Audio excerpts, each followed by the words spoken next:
ചെന്നൈ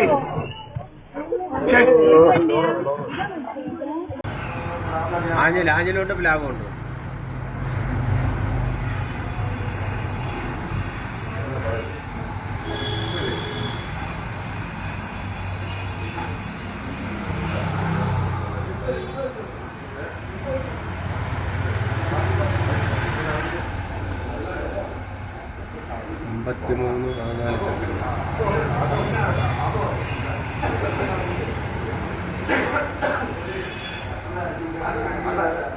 ഈ ബൈക്കേ, ഈ വണ്ടി ഒരു ബൈക്ക് കാണാനില്ല. ഞാൻ ഇടിച്ചതിനോട് ഞാൻ ബൈക്ക് കാണുന്നത്. ഇത് കണ്ടോ, നോക്കിയോ? ആണ് ഇപ്പൊ വരും. ഇപ്പൊ നമ്മൾ നോക്കി അമ്പാടിയുടെ ഫ്രണ്ടിലും ബൈക്കില്ല. ഏതിലൊക്കെ കയറ്റെന്ന് വെച്ചാൽ എനിക്കറിഞ്ഞൂടാ. നോക്കിയോ ഫ്രണ്ടിലും ഇല്ല, ആ സൈഡിൽ വരുന്നത് എങ്ങനെ ബ്രാക്കിലും ഇല്ല, ഫ്രണ്ടിലും ഇല്ല. ഇടിച്ചതിന് ശേഷമാണ് അവനെ കാണുന്നത്.